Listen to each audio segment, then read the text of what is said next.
El Ministerio de Sanidad no cierra las puertas a la vacuna de Janssen y se mantiene a la espera del informe de la Agencia Europea del Medicamento. Bruselas ha movido ficha por si acaso. Ha conseguido el compromiso de Pfizer para que adelante una partida extra de 50 millones de dosis antes de junio.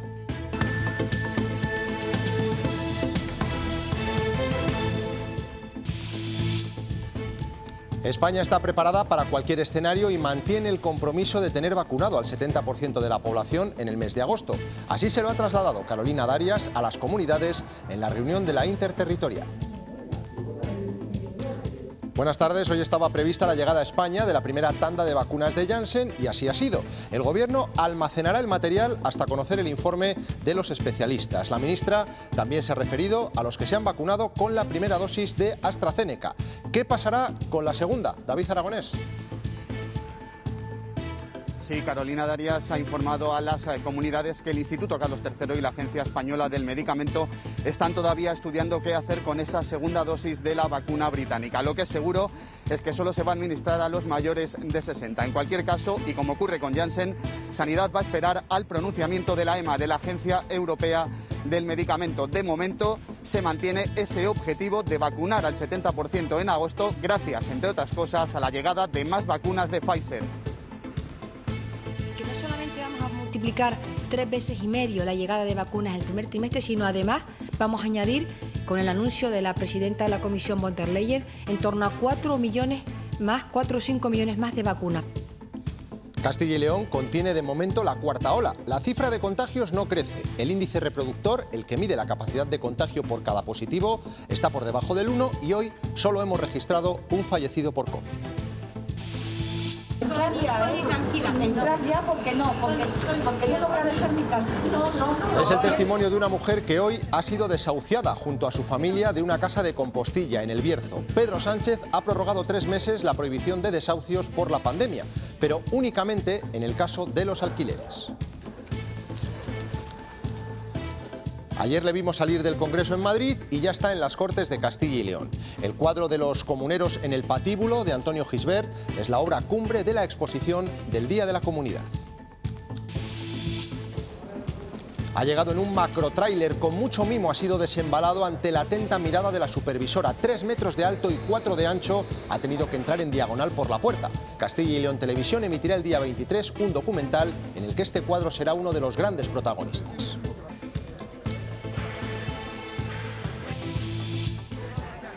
Castilla y León conmemora el 90 aniversario de la República. Sahagún fue una de las primeras ciudades en proclamarla. El apoyo intelectual se lo dio Unamuno en un principio desde Salamanca. También en Segovia se han recordado las palabras de Antonio Machado. Las lluvias van a menos y suben las temperaturas. Mañana quedará alguna precipitación débil en el sistema central, pero en el resto de la comunidad esperamos un día tranquilo, con bastante sol.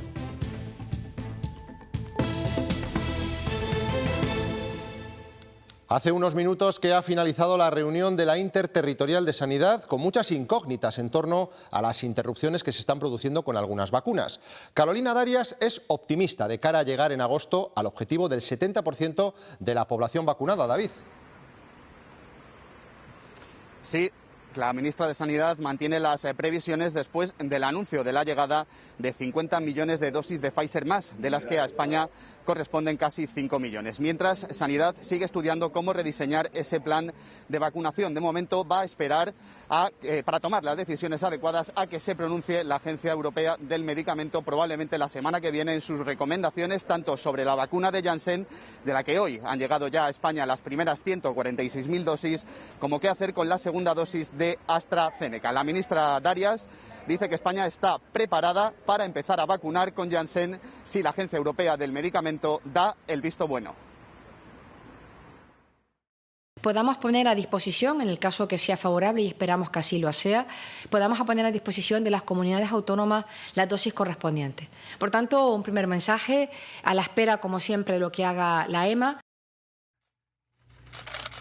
Las primeras dosis de Janssen ya han llegado a España, aunque todavía no pueden repartirse. La Agencia Europea del Medicamento dictará la semana que viene el veredicto sobre esta vacuna, aunque sostiene que serán más los beneficios que los problemas. 50 million additional doses of BioNTech Pfizer vaccines will be delivered in Q2, beginning in April.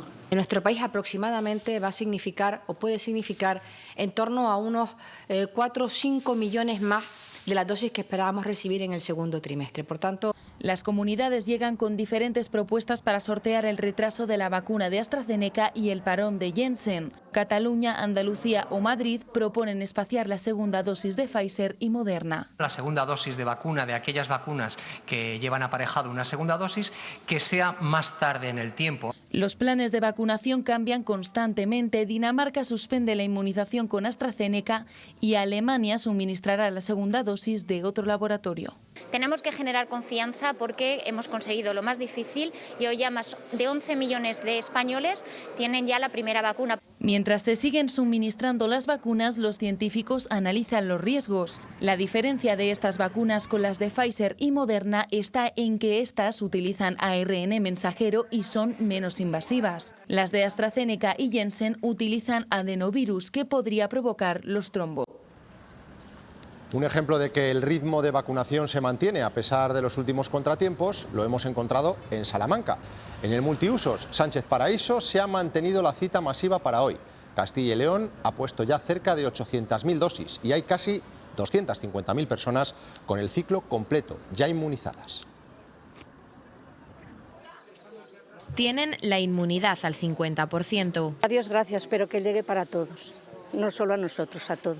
Encantada que sí, la que sea, que a mí no me importa. Yo estaba deseando de que me tocara vacunarme. Pero para recibir esta primera dosis de la vacuna han tenido que pedir algún que otro favor. Siempre hay vecinos o alguien que se preste a traerte. Pues gracias a un vecino. Hemos venido con mi cuñado, hemos venido los 4. Con mi hijo, que me ha traído. Incluso desde alguna zona como Carrascal han habilitado un autobús para facilitar así el desplazamiento a todos aquellos que no tienen vehículo propio o carnet de conducir. La Asociación de Vecinos del Pueblo había preparado un autocar o eso para que viniese la gente que no tuviese medios para venir. Pero aún así, todo sacrificio vale, dicen, para ver un poco más cerca la luz al final del túnel.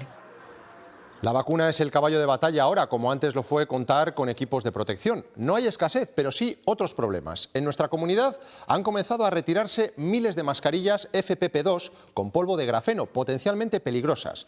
Uno de los puntos de retirada ha sido el Hospital de Salamanca.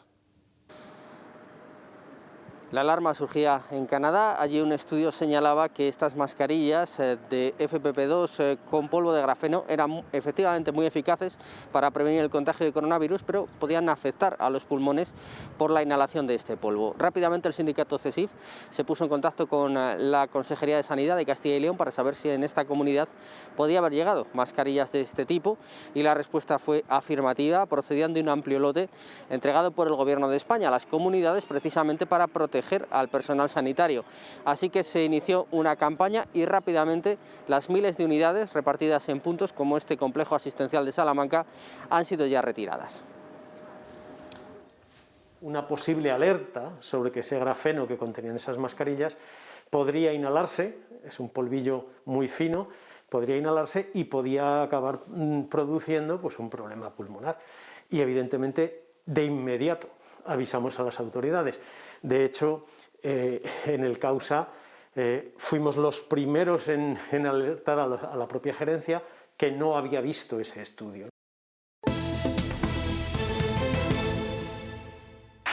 Llevamos 12 comparecencias en esta Cámara aguantando la chulería de un gobierno insensible e incompetente. Mire, señor Sánchez, ¿usted quién se cree que es?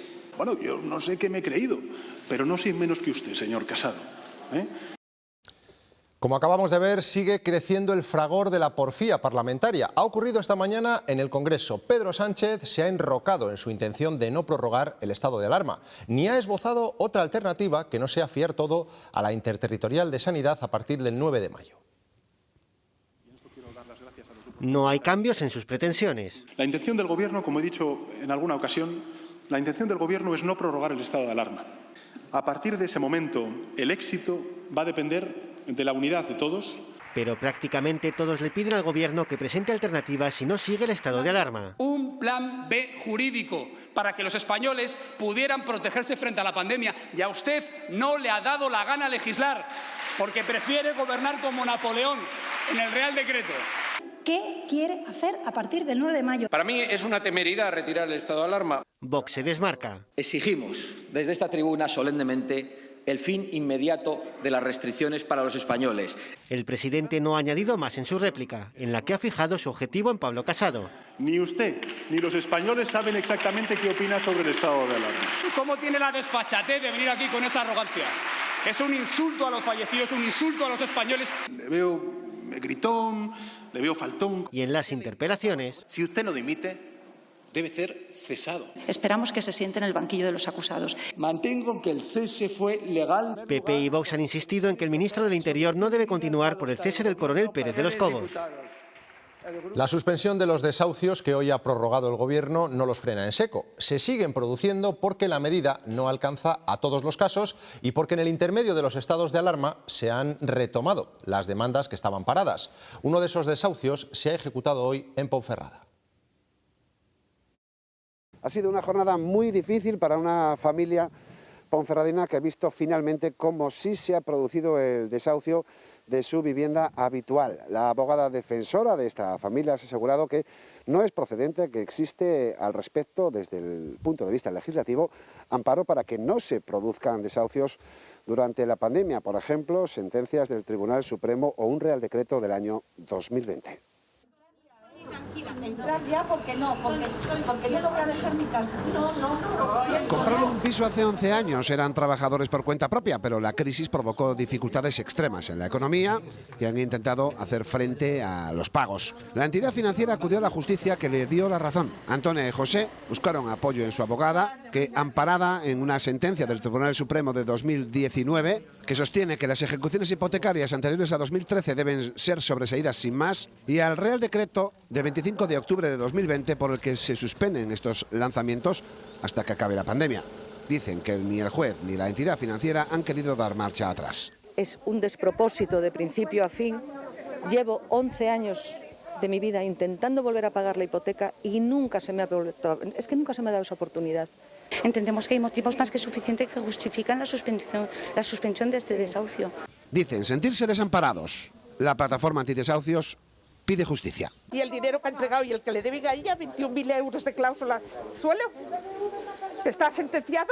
La Concejalía de Bienestar Social de Ponferrada ofrece el máximo apoyo a los afectados. Para que desde el Ayuntamiento intentemos mediar y buscar la mejor forma para no llegar al punto en el que hemos llegado en este caso. Los afectados insisten, no es justo un desahucio en plena pandemia.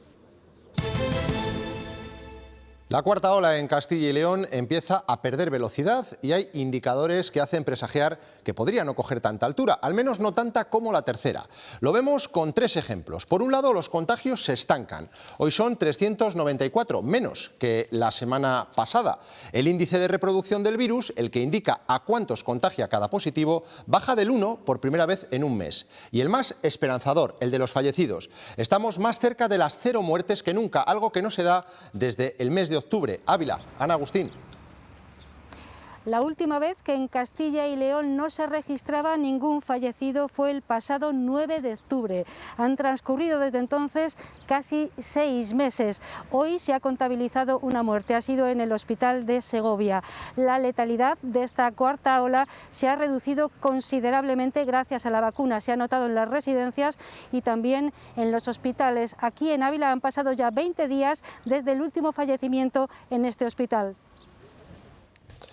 Bien, pues como les estamos comentando, en este sentido les vamos a hablar ahora de la variante británica, porque la parte más preocupante de esta cuarta ola es precisamente esa cepa, responsable de la mayoría de los contagios, mejor dicho, de una gran mayoría en toda España. Castilla y León es la quinta comunidad con más presencia de esta cepa, con un 90%. Asturias la lidera con prácticamente el 100%. Casualmente, la última región en este ranking es Madrid. Esto se traduce en unas UCI todavía en niveles extremos. Soria está al 65% de ocupación de pacientes COVID. Ahora mismo solo cuenta con una cama libre. Vuelve a estar al límite, ya que solo hay libre un único puesto de los 17 estructurales de que dispone. 11 son enfermos COVID, algunos, por cierto, con entre 30 y 40 años de edad. Se han reducido los puestos UCI de la REA, pero eso no ha impedido que se suspendan hasta una tercera parte de las operaciones quirúrgicas previstas para esta semana. Lo tenemos lleno porque ahora estamos padeciendo un poco la situación hospitalaria de hace 15 días, que si os acordáis hubo un repunte de casos de nuevos positivos, coincidiendo con que aquí no fue puente, pero con San José, y entonces esa situación de hace 15 días es la que se traduce en que ahora haya más ocupación hospitalaria.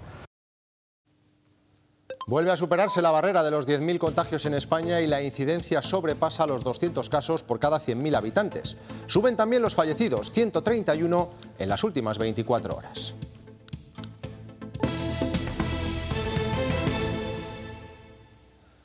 Así actúa un lobo, un ganadero de Espinosa de los Monteros, en Burgos, harto de los continuos ataques a sus ovejas, decidió colocar una cámara para grabar al animal, que en este caso consigue llevarse a un cordero de 2 meses.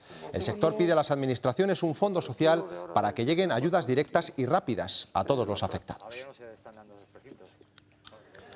Hoy en Zamora los ganaderos han salido a la calle para mostrar su descontento con la que consideran sobreprotección del lobo. Lo han hecho con una concentración de coches. No entienden la postura del Ministerio de Transición Ecológica. En la sectorial de esta tarde el tema ha estado sobre la mesa. Ayer el Congreso, recuerden, abortó una PNL del Partido Popular que pedía que el lobo dejara de ser considerado especie protegida. Bien, pues esta tarde se ha celebrado, como les decíamos, esa reunión de la sectorial sobre el futuro del lobo. La Junta de Castilla y León asegura que sale decepcionada, al igual que otras comunidades como Asturias o Galicia, ya que el Ministerio para la Transición Ecológica no se muestra dispuesto a encontrar un punto de acuerdo. 11 de 19 comunidades autónomas, incluida la ciudad autónoma de Ceuta, nos manifestásemos claramente en contra de la iniciativa, pidiendo la retirada de esa iniciativa y pidiendo, implorando a la ministra consenso, que volviese a la mesa del consenso. Estas imágenes nos muestran el estado en el que se encuentra el campo de Castilla y León. En el horizonte, buenas expectativas para la cosecha. Todo apunta a que habrá buena campaña de cereal. Los agricultores temen, eso sí, a las heladas. También vigilan la presencia de hongos y de enfermedades en la tierra. Ayer lo vimos salir del Congreso y hoy ha llegado a las Cortes. En un camión de grandes dimensiones y con extremo cuidado llegaba una de las joyas de la corona de la exposición del 5º centenario comunero. El cuadro Los Comuneros de Castilla de Antonio Gisbert ya está en las Cortes, se ha colgado y ha sido analizado por la Correo, que le acompañaba desde Madrid, que ha certificado que ha llegado en perfectas condiciones. Dentro hoy la sesión ha estado mucho más templada que ayer tarde. Se han debatido 4 proposiciones no de ley, 2 decretos ley y una proposición de ley del PSOE. Y en las votaciones PP y Ciudadanos no han sufrido ningún revés porque los votos de Por Ávila y la procuradora no adscrita se han alineado más con los socios de gobierno de coalición. María Montero se ha abstenido en la retirada del decreto de los sanitarios, que era una de las votaciones que hubieran podido perder PP y Ciudadanos. Lo que sí ha salido adelante casi por unanimidad son las nuevas ayudas directas para la hostelería y otros sectores afectados por la pandemia. El PSOE ha logrado que populares y ciudadanos respaldaran una proposición para complementar a los 232 millones que llegarán del Gobierno de España con otros 162. Debate en el que no han faltado los reproches. El PP ha criticado que el reparto del Ejecutivo Central deje fuera a miles de empresas y no sea justo con Castilla y León. Ya está, el 50%, 232 millones de euros para Castilla y León, para los empresarios y autónomos de Castilla y León no tengan la tentación de volver a hacer caja. Que el Gobierno considere el reparto con criterios mucho más justos. Pueden decir ustedes que son objetivos, pero no son justos porque se perjudica sistemáticamente a Castilla y León. Y la Junta le puedo garantizar que va a cumplir su compromiso. Las Cortes pedirán al Estado, como medida para combatir la despoblación, que se bonifiquen en un 75% los billetes de tren de alta velocidad con Madrid para aquellas personas que trabajen en la capital, pero que estén empadronadas en Castilla y León. Algo similar a lo que sucede con el precio de los transportes para personas residentes en las islas. La propuesta la llevaba Vox y ha sido apoyada por PP, Ciudadanos, Por Ávila y UPN. Y esta tarde el presidente de la Junta ha vuelto a confirmar que en cuestión de semanas se va a eliminar en Castilla y León el impuesto de sucesiones y donaciones. Lo ha dicho en un encuentro económico, donde también ha defendido la armonización fiscal entre territorios, pero solo si es para bajar impuestos. La armonización, si es a la baja, nos parece bien. Y si no, yo creo que hay que respetar la autonomía fiscal y que cada uno, en función de sus circunstancias dentro del gobierno o su posición política, pues tome la decisión que considere conveniente. Los colectivos republicanos de Segovia han iniciado su primavera republicana y comunera para conmemorar ambas efemérides durante el mes de abril. Como hace 90 años, protagonismo para las palabras del poeta Antonio Machado en la Plaza Mayor de la ciudad. Patricia Martín. Con la colocación de unos ramos de claveles rojos, amarillos y morados entre la estatua de Antonio Machado en esta Plaza Mayor de Segovia, ha terminado este pequeño acto en el que han participado alrededor de un centenar de personas. Además, se ha dado lectura por parte del exconcejal de Izquierda Unida del Ayuntamiento de Segovia las propias palabras con las que el poeta sevillano recordaba los actos que tuvieron lugar en esta Plaza Mayor en el Ayuntamiento cuando se proclamó la Segunda República en este 14 de abril. Un recuerdo a todos esos acontecimientos históricos que diversos colectivos republicanos van a poner en vigor en este siglo XXI. Dicen que a causa de la pandemia cada vez hay más interés por recordar este periodo histórico y por ser una alternativa política, la República, a la monarquía. Hace 90 años, pueblos y ciudades españolas encadenaban su proclamación de la Segunda República. El pueblo se sintió la posibilidad de respirar, de ser libre. Ese 14 de abril de 1931, la Puerta del Sol se convertía en una fiesta y escuchaba las primeras palabras de Niceto Alcalá Zamora como presidente del gobierno provisional de la Segunda República. Que una vez más podrá asombrar al mundo. El rey Alfonso XIII abandonaba España en un episodio en el que los partidarios de una tercera república encuentran paralelismos con la abdicación de Juan Carlos I en 2014. Pues estamos en una situación muy parecida. El monarca cayó por corrupto y por su vida. Comenzaba un periodo de luces y sombras, una etapa intensamente reformista en la que España aprobó una constitución laica y de trabajadores de toda clase. La Segunda República destacó por su apuesta decidida por la igualdad y la educación, en un país con más del 30% de analfabetos, sobre todo en el mundo rural. La inversión en enseñanza para tratar de alfabetizar al pueblo fue impresionante por parte de la República. Entre las sombras, una férrea censura previa a la aprobación de la ley de vagos y maleantes, la creciente inestabilidad política y el ambiente de fuerte tensión social en las calles. El alzamiento del 18 de julio de 1936 y la guerra civil terminó con aquel sueño de esperanza y de apertura al mundo. La Segunda República no comenzó en las capitales, sino en los pequeños municipios. A las 6 de la madrugada se proclama en Éibar y hora y media después en Sahagún, en la provincia de León. Y en torno a las 7:30, como decía antes, Benito Pamplona IV Franco dice que a partir de ahora somos un régimen republicano. Sin embargo, la valentía en Sahagún. Ondea la bandera republicana en Sahagún cuando el rey todavía no ha partido de Madrid hacia el exilio. No fue reconocida de inmediato y tuvo que ser reclamada hasta conseguir este título de ciudad muy ejemplar, que al comenzar la guerra civil fue escondido en el dorso de un cuadro de Franco o de Primo de Rivera, según las versiones. Aquellos que lucharon contra la democracia republicana, en el fondo tuvieron un documento republicano presidiendo todas sus acciones en el Ayuntamiento de Sahagún. En Segovia, un ilustre que entonces vivía en la ciudad tuvo un papel esencial en la proclamación de la República. Machado pues hizo la tricolor en lo que sigue siendo el Ayuntamiento. Un Antonio Machado que mantuvo sus ideales republicanos durante toda su vida. El verdadero intelectual de la Segunda República, el que hasta el último momento dio su vida por la República, por el exilio. Y en Salamanca, aquellos días, Miguel de Unamuno defendía su activismo republicano que se había forjado tras su primera destitución como rector y su exilio a Fuerteventura. Y él habla en muchos escritos, dice, los que trajimos la República. Aunque más tarde se alejara de la República. Quería una República laica, que laica no significa antirreligiosa, pero lógicamente aquello se transformó en una especie de inquisición. Desencantado con el radicalismo y la agenda reformista que impulsaron sus gobiernos.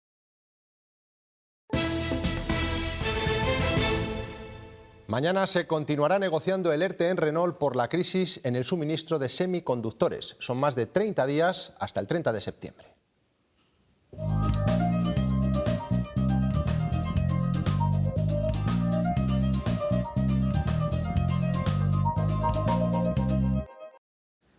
Los sindicatos han planteado sus reivindicaciones. Van desde un complemento que llegue al 85% del salario, el abono de las pagas extra y de las vacaciones, hasta la exclusión de algunos grupos de trabajadores, como los mayores de 50 años y los temporales, y la posibilidad de aumentar las retenciones para evitar problemas en el IRPF. No dejamos Renault porque su presidente en España, José Vicente de los Mozos, recibirá la medalla de oro de Castilla y León. El Consejo de Gobierno de la Junta lo aprobará mañana, todo un reconocimiento a su compromiso con la comunidad y a su trayectoria en la automoción. La Junta ha otorgado 6 medallas a los reyes Juan Carlos y Sofía, a Adolfo Suárez, a Miguel Delibes, a la Universidad de Salamanca y a título póstumo a Félix Rodríguez de la Fuente y a Tomás Pascual. El IPC se ha disparado un 1,3% en marzo, su mayor nivel en casi 2 años. Los incrementos se han notado sobre todo en los carburantes, el gasóleo para calefacción y la electricidad. Pero los ciudadanos también notan una fuerte subida de precios en la cesta de la compra, principalmente en frutas y verduras. La fruta y la verdura es lo que más ha subido. Han subido todos los precios de las cosas. El pescado, la carne, la fruta, todo. Sobre todo en cosas frescas, verduras, frutas. La calefacción, pues de vez en cuando sube muchísimo la factura. Sí, la luz y la calefacción. He visto que ha subido la gasolina. El gas ha subido un montón. Pues yo no he notado mucho incremento de precio, la verdad, en nada. Es una de las familias musulmanas que vive en Castilla y León. Desde hoy celebran el Ramadán, una costumbre milenaria basada en el ayuno y en el rezo. Durante el próximo mes, según manda la tradición, solo podrán alimentarse por la noche, todo un acontecimiento religioso que conmemora la primera revelación del Corán a Mahoma. En Castilla y León hay 41.000 musulmanes. Para la familia de Gislan, el inicio del Ramadán es toda una fiesta, aunque ahora con distancia de seguridad. Normalmente pues solemos invitar a gente de fuera para que conozcan, para que rompan con nosotros el ayuno y todo eso. Pues estos 2 años la verdad le echamos bastante de menos porque no podemos invitarles. Celebran la primera revelación del Corán a Mahoma. Aunque las mezquitas están abiertas, a las 9 cierran para cumplir con el toque de queda y la oración tras la cena toca hacerla en casa. Cuando comes y luego vas a la mezquita, pues notas más que estás en un tiempo de Ramadán y mucha diferencia, la verdad. Para Amin, el pequeño de la familia, este es su primer Ramadán y durante todo el mes vivirá una herencia religiosa y cultural que ha oído desde que nació. Es el primero y estoy bien, feliz a la vez sí, y tranquilo. En este salón se reúnen 2 generaciones. El abuelo de Amin recuerda cómo era el Ramadán cuando era un niño. El Ramadán ha cambiado mucho con los años, se viste de manera distinta o hasta se reza diferente. Ahora con la juventud es menos estricto. Ahora y hasta el próximo 12 de mayo tratarán de celebrar su fiesta grande con precaución, pero con la misma alegría y recogimiento de siempre. Da lo mejor la mejor jugadora del equipo cuando después de haber entrenado se pone a entrenar. Da lo mejor el que recoge agua de mineralización muy débil y se compromete este año a utilizar plástico 100% reciclado en todos sus formatos. Que quizás aún no sea lo mejor, pero es mucho mejor que otros plásticos porque son botellas hechas a partir de otras botellas. La historia de la literatura nos deja grandes genios que por uno u otro motivo no consiguen alcanzar la fama. Camino de ella iba el vallisoletano Máximo Regidor. Hoy tiene 91 años. En los 60 publicó media docena de novelas y relatos y todos se llevaron premios importantes. Amigo de Delibes y de Francisco Umbral, decidió aparcar su pluma por el poco apoyo editorial que recibió. Por la mañana, con el alba, cuando el barrio despierta y las mujeres empiezan a tirar calderos de agua sucia. Es un párrafo de No dejarse morir, novela de los 60 firmada por el vallisoletano Máximo Regidor, un autor que pasa ya de los 90 años y puede presumir de que todo lo que escribió, media docena de obras, fue premiado. El premio Jauja de cuentos, el premio Ateneo de novela corta, el premio Guipúzcoa de novela, en fin, eran premios muy importantes en aquella época. Se codeó con Delibes, con Umbral. Aquí le vemos junto a ambos en una de sus tertulias. Esos años de producción literaria de Regidor, cuando intimó con la novela realista, fueron intensos, pero cortos. De pronto, Máximo Regidor dijo que ya no escribía más. Se produjo entre los amigos, naturalmente, una especie de drama. En su día le faltó el respaldo editorial que otros tuvieron. Yo creo que Valladolid sí le debe a Máximo Regidor un reconocimiento. No puede de ninguna de las maneras Valladolid olvidarlo. La juventud lectora no debe pasar más tiempo sin conocer la novelística de un escritor vallisoletano tan notable como él. Anteponer sus palabras de pacífica rebeldía al olvido. Pues así les dejamos hoy. No se pierdan después de los deportes Cuestión de Prioridades. Y a partir de las 11:15 en la sala, la entrevista al músico Jesús Cifuentes. Adiós.